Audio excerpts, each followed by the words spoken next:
Video ini tentang media pembelajaran untuk anak kelas SD di tingkat rendah dan di tingkat tinggi. Nah, media pertama yang dibuat oleh kelompok 7 ialah media burung Garuda. Media burung Garuda ini bisa digunakan di kelas rendah, menjelaskan tentang lambang Indonesia ialah burung Garuda. Nah, terus menjelaskan tentang sila-sila Pancasila dan lambang-lambang dalam Pancasila dari sila pertama dan sila kelima. Baik, media pembelajaran yang kedua ialah menggolongkan hewan ke dalam herbivora, karnivora, dan omnivora. Nah, di sini untuk media pembelajaran tingkat tinggi kelas 3, 4, 5, dan 6. Baik, itulah media pembelajaran dari kelompok 7 dan dipresentasikan oleh kelompok 7 tentang media pembelajaran dari kelompok 7 dan cara pengaplikasiannya serta metode apa yang cocok dalam media pembelajaran.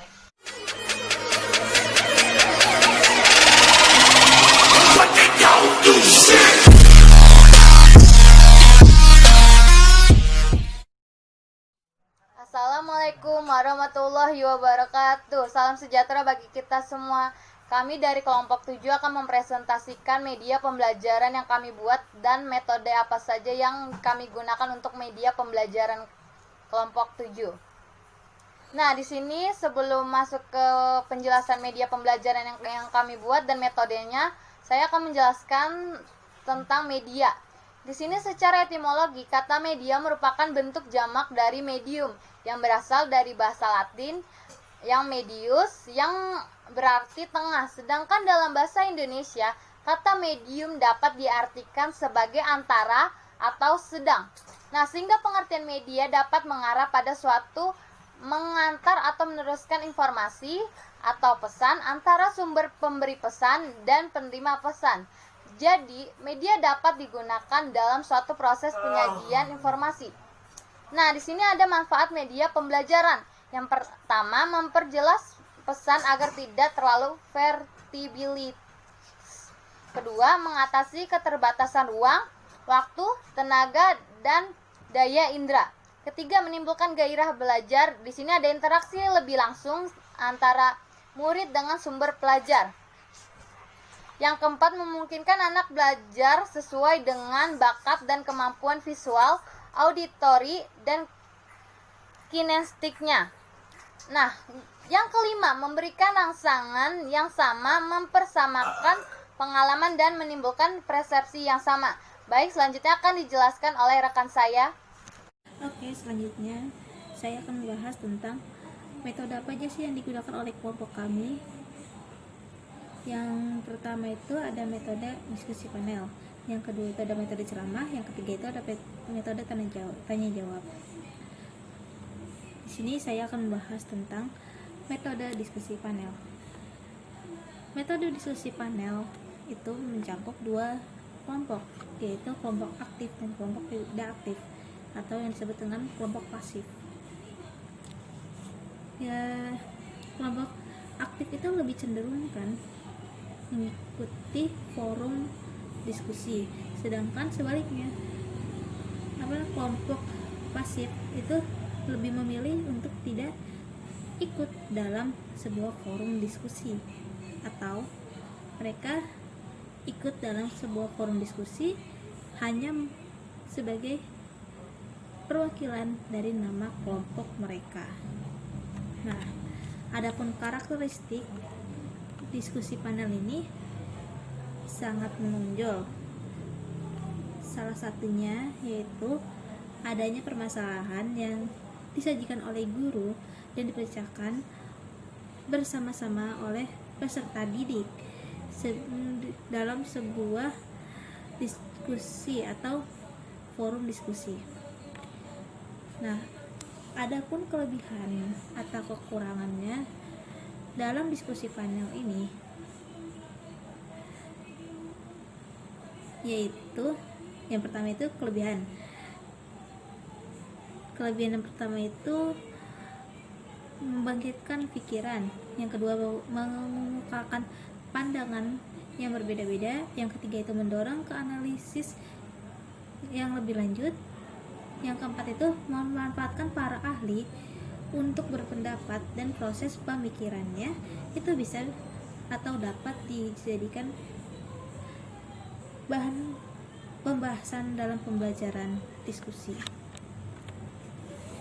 Nah, adapun kekurangannya di sini tuh ada mudahnya tersesat bila moderatornya itu tidak terampil, kemungkinan panelis berbicara terlalu banyak. Yang ketiga itu ada tidak memberikan kesempatan pada peserta didik untuk berbicara. Yang keempat itu ada cenderungnya menjadi semisal pidato pendek. Yang terakhir itu ada memerlukan persiapan yang cukup masak. Oke, sekian yang saya bahas. Untuk metode ceramah dan metode tanya jawab itu akan dibahas oleh rekan saya. Terima kasih. Adalah ceramah. Ceramah adalah metodologi pembelajaran yang penyampaian informasi pembelajaran kepada murid dilakukan dengan cara lisan. Metode ini sangat cocok diterapkan di tempat dengan jumlah pendengar dengan yang cukup besar. Karakteristik ceramah bervariasi.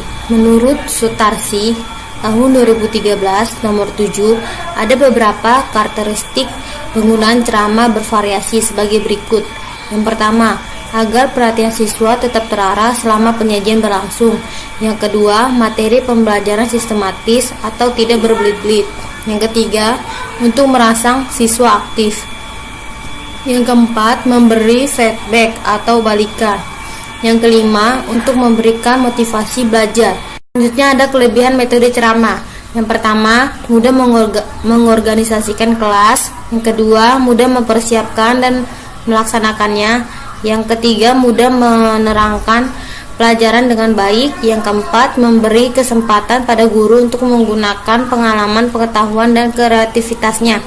Jika digunakan dengan tepat, maka akan dapat menstimulasikan dan meningkatkan keinginan belajar siswa dalam bidang akademik. Yang keenam, dapat menguatkan bacaan dan belajar siswa dari beberapa sumber lain. Selanjutnya, ada banyak tujuan dari metode pembelajaran ini. Salah satunya adalah bisa membantu murid untuk belajar tanpa harus memiliki buku pembelajaran. Akan tetapi, metode pembelajaran ini juga memiliki beberapa kekurangan dan keunggulan sebagai berikut penjelasannya, yaitu kelemahan metode ceramah. Yang pertama, mudah menjadi verbalisme. Yang kedua, yang visual menjadi rugi, dan yang auduktif atau mendengarkan yang benar-benar menerimanya. Yang ketiga, bila digunakan dan terlalu digunakan dapat membuat bosan.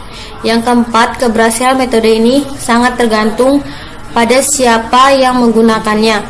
Yang kelima, cenderung membuat siswa pasif. Selanjutnya, ada metode tanya jawab. Metode tanya jawab adalah metode yang dalam menyampaikan suatu informasi dilakukan melalui interaksi antara guru dan murid, yaitu dalam metode tanya jawab ini berisi interaksi antara murid dan guru. Kedua belah pihak harus sama-sama aktif dalam proses jalannya pembelajaran. Setiap murid juga dituntut aktif tanpa menunggu dari guru memberikan pertanyaan. Yang selanjutnya, karakteristik metode tanya jawab. Sedangkan menurut Roisyak NK, tujuan metode tanya jawab adalah agar siswa dapat mengerti atau mengingat-ingat tentang fakta itu. Diharapkan pula dengan tanya jawab itu mampu menjelaskan langkah-langkah berpikir atau proses yang ditempuh dalam memecahkan soal masalah, sehingga jalan pikiran anak tidak meloncat-loncat yang akan merugikan siswa sendiri dalam menangkap suatu masalah untuk dipecahkan. Dengan demikian, mudah siswa menemukan pemecahan masalah dengan cepat dan tepat. Selanjutnya, yang terakhir adalah kelemahan metode ceramah. Keunggulan metode tanya jawab.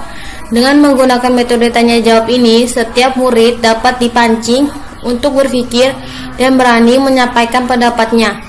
Alhasil, murid akan berusaha untuk fokus saat mengikuti proses pembelajaran di kelas. Selain itu, peran guru dalam memberikan pembelajaran serta pemahaman kepada murid bisa berjalan dengan baik.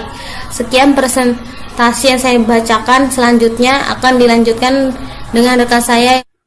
Kelemahan metode tanya jawab. Metode ini memang cukup bagus dalam membangun mental setiap murid. Namun ada dampak negatif yang dihasilkan. Misalnya saja, ketika proses tanya jawab ada berbeda pendapat, maka bisa jadi terjadi perdebatan yang dapat menghabiskan waktu yang tidak sedikit. Maka bisa dikatakan bahwa metode ini memiliki kelemahan pada efisiensi waktu.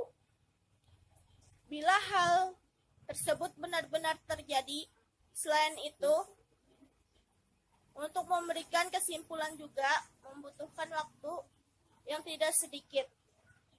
Karena pasti setiap murid memiliki pendapat yang berbeda. Metode ceramah plus tanya jawab. Pada umumnya, metode ini sama seperti yang dilakukan oleh guru.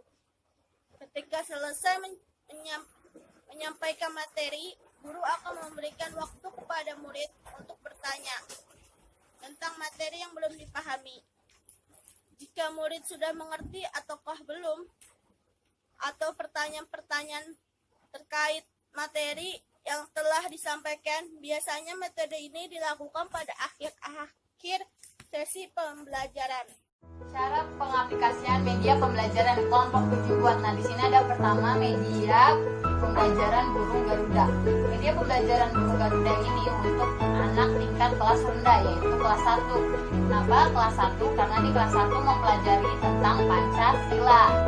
Nah, media pembelajaran ini kita menggunakan metode ceramah. Kenapa metode ceramah? Karena di anak kelas 1 itu belum bisa menggunakan metode lain.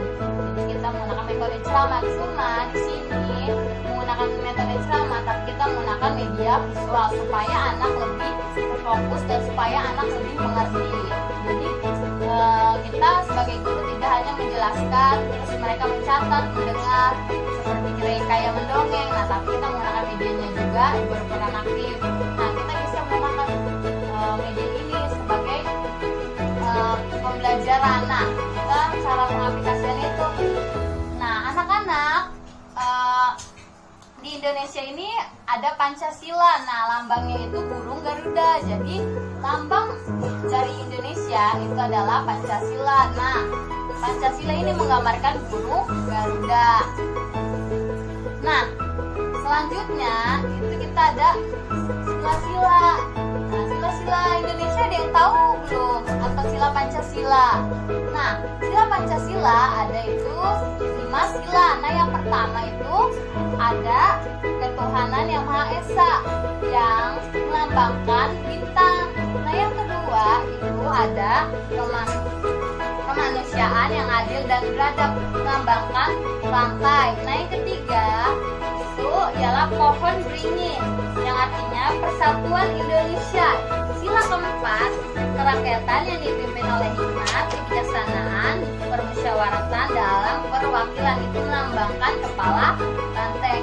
Nah, yang terakhir ada sila kelima, itu melambangkan padi dan kapas. Silanya itu berbunyi keadilan sosial bagi seluruh rakyat Indonesia.